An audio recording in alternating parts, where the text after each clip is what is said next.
Shut up, listen, and welcome to Pokari, podcast sehari-hari. Assalamualaikum warahmatullahi wabarakatuh. Halo guys, halo semua. Nah, gimana kabarnya hari ini? Semoga sehat-sehat ya. Nah, kali ini gue bakal nge-podcast bareng sama salah satu narasumber nih. Nah, dia tuh temen gue dari kelas 12 IPS 2. Boleh memperkenalkan diri? Halo, Assalamualaikum. Nama gue Muhammad Riza Fajri. Gue teman sebangkunya Aldino di kelas 12 IPS 2. Nah, gimana kabar lo selama pandemi ini? Ya, kalau kabar sih baik. Ya, gini-gini aja selama pandemi di rumah ini. Belajar, bangun pagi, kelas online, ngerjain tugas, tidur lagi. Ya, gitulah, stres sama tugas sih rata-rata. Lo sendiri gimana kabarnya? Kabar gue baik. Nah, ya udah sekarang kita langsung kembali ke topik ya. Lo udah tahu kan tujuan gue ngundang lo kesini apa? Nah, gue bakal nanya-nanya nih tentang seputar sejarah. Nah, tema kali ini itu tentang perang dingin. Menurut lo apa sih pengertian perang dingin itu sendiri? Oke, gue jawab. Jadi, Perang Dingin itu adalah persaingan ideologi antara Amerika Serikat dan Uni Soviet yang memperebutkan pengaruh dari negara-negara lain.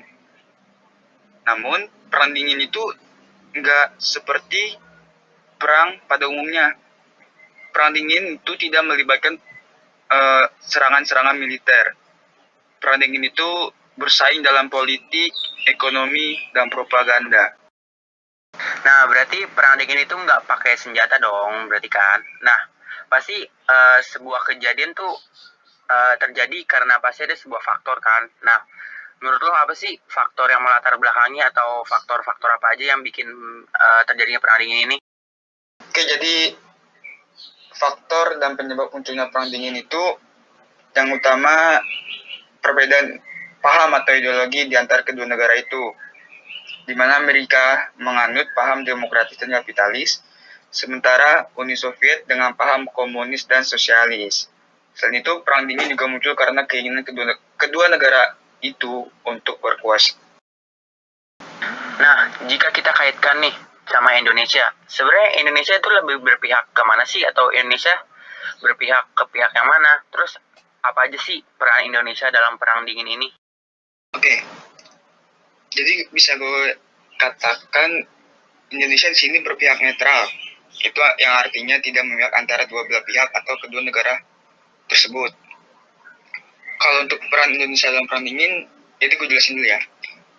Jadi itu Perang Dingin periode yang berlangsung dari seusainya Perang Dunia Kedua tahun 45 hingga runtuhnya Uni Soviet tahun 92, yang ditandai dengan perseteruan antara kelompok blok barat, negara-negara kapitalis dipimpin oleh Amerika Serikat, dan blok timur, negara komunis yang dipimpin oleh Uni Soviet.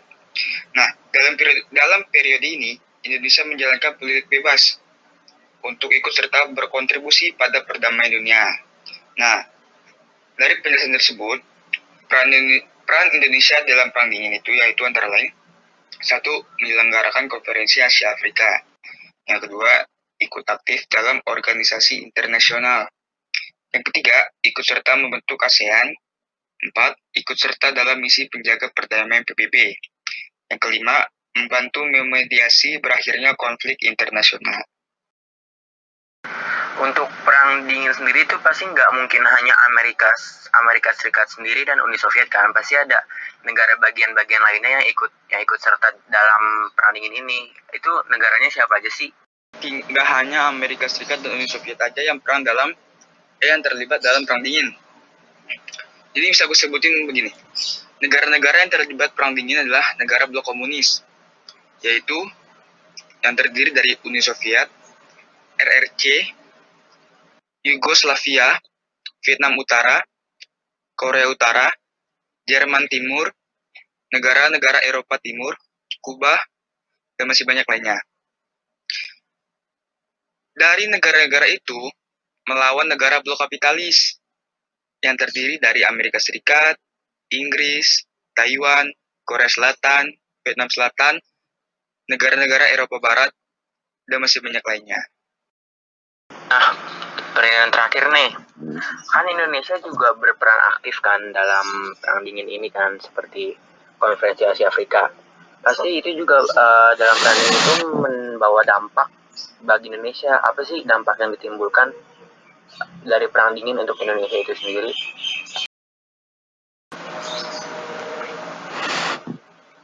Oke, jadi dampak adanya perang dingin bagi Indonesia sebenarnya sih cukup banyak ya. Dari mulai krisis ekonomi, berubahnya sistem politik, ekonomi pada masa Orde Baru dan Orde Lama. Nah, tapi lebih jelasnya lagi, Indonesia itu, ini yang pertama ya, Indonesia itu menjadi tempat perebutan antara pengaruh blok barat dan blok timur. Nah, yang kedua, terjadi pemberontakan di Indonesia yang didukung oleh negara Amerika Serikat atau Uni Soviet. Nah, yang ketiga, Uni Soviet banyak memberi bantuan pada pemerintahan Soekarno yang anti blok barat. Nah, karena kan Uni Soviet itu kan blok timur ya. Nah, yang keempat, Amerika Serikat memberi bantuan pada pemerintahan Soeharto yang condong ke blok barat setelah jatuhnya Presiden Soekarno. Oke, mungkin untuk podcast yang pertama kali ini cukup sekian ya. Terima kasih buat narasumber kita, Reja, yang udah memberikan banyak banget informasi, pembelajaran buat kita semua. Nah, tunggu podcast-podcast selanjutnya dengan tema-tema yang pasti bakalan lebih seru, lebih hot pokoknya dah. Oke, terima kasih, sampai jumpa.